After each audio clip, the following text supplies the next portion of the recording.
சீரியல்களின் full எபிசோடுகளை Sun டிவியில் ஒளிபரப்பான உடனே எக்ஸ்க்ளூசிவாக சன் நெக்ஸ்டில் மட்டும் ஃப்ரீயா பாருங்கள். கேஸ்ல ஜெயிக்கணுங்கிற வன்மம் தான் அதிகமாயிடும். அவ்வளவுதான். அதுக்கப்புறம் உங்களுக்குள்ள ஒட்ட முடியாத அளவுக்கு ஒரு பெரிய விரிசலே வந்துரும். என்ன நினைச்சாலும் சரி, அந்த உறவை அப்புறம் ஒண்ணு சேர்க்கவே முடியாதுமா.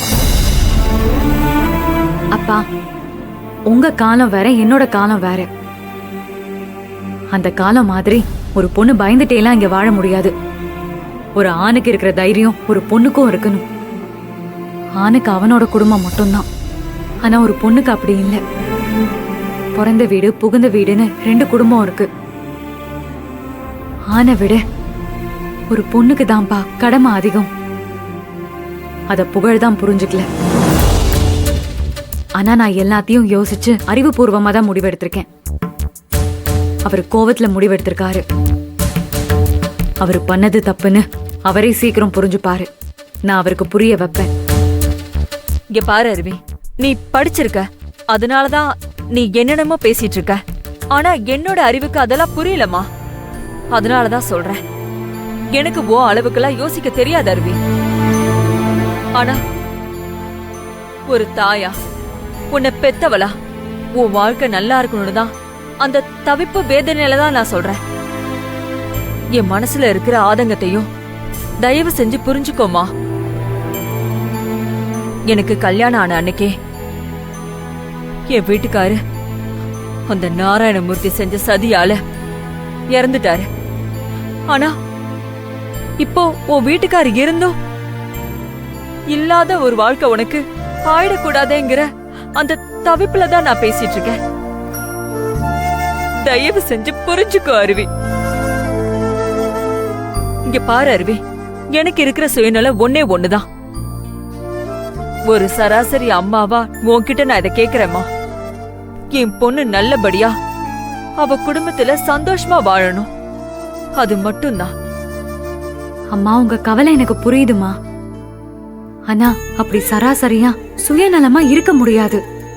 என் அப்பாக்கும் அம்மாக்கும் அநியாயம் நடந்திருக்குன்னு தெரிஞ்சும் என் வாழ்க்கை நல்லா இருந்தா போதும்னு மட்டும் என்னால வாழ முடியாதுமா. பொண்ணா பிறந்த எல்லாருக்கும் மரியாதையும் சுய கௌரவமும் ரொம்ப முக்கியம். இதெல்லாம் இழந்துட்டு ஒரு வாழ்க்கையை நான் வாழ மாட்டேன்.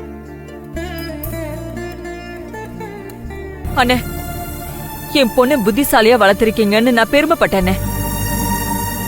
ஆனா இவ இப்படி பிடிவாதம் பிடிக்கிறா, என்னென்னவோ பேசுறா. என்னால எதிர்த்து வாதம் கூட பண்ண முடியல. நான் என்னென்ன பண்றது? என்ன சங்கரி பண்ண முடியும்? நேர்மையா இருக்கணும், உண்மையை பேசணும், யாருக்கும் பயப்படக்கூடாதுன்னு சொல்லி சொல்லியே அருவியை வளர்த்துட்டேன். இப்ப அதெல்லாம் அவன் மனசுல ஆழமா பதிஞ்சு போயிருக்கு. சொல்லி கொடுத்த நானே அதை மாத்திக்கோன்னு சொன்னா அவளால எப்படிமா மாத்திக்க முடியும்? இருந்தாலும் உனக்காக நான் சொல்றேன். இந்த பாரு அருவி, அம்மா எந்த அளவுக்கு உன்னை நினைச்சு பயப்படுறா. கொஞ்சம் மனசை மாத்திக்க கூடாதா? நான் சொல்ல வேண்டியது எல்லாத்தையும் தெளிவா சொல்லிட்டேன். இனி நான் என் மனசை மாத்திக்க போறதில்ல. அப்பா, என்னை பத்தி உங்களுக்கு நல்லா தெரியும்ல, அம்மாக்கு எடுத்து சொல்லுங்க. சங்கரி, எனக்கு அருவி மேல நம்பிக்கை இருக்கு. அதனால ஒவ்வொரு தடவை இந்த மாதிரி சூழ்நிலை வரும்போதெல்லாம் அவ சொல்றதுக்கு தான் நான் காம்ப்ரமைஸ் ஆயிருக்கேன். அவ விருப்பப்படியே செய்யட்டும். எதுவா இருந்தாலும் நம்ம கோர்ட்ல பாத்துக்கலாம். நீ கவலைப்படாம இரு.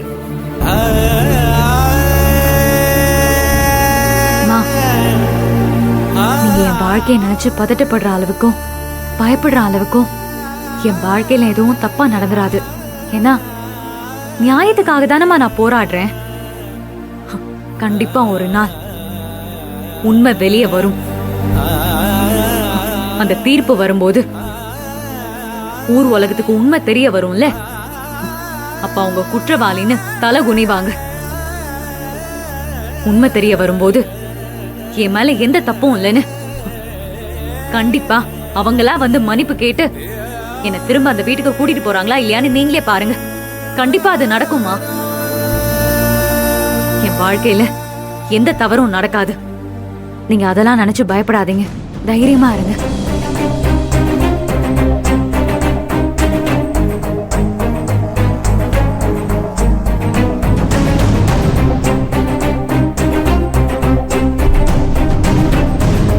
அருவி சொன்ன மாதிரி ஒரு நல்ல தீர்ப்பு என் வீட்டுக்காருக்கு நடந்த அநியாயத்துக்கு கிடைச்சிருச்சுன்னா அதுதான் அவரோட ஆத்மா சாந்தி அடையறதுக்கான ஒரு பிராய்ச்சித்தமா இருக்கும்.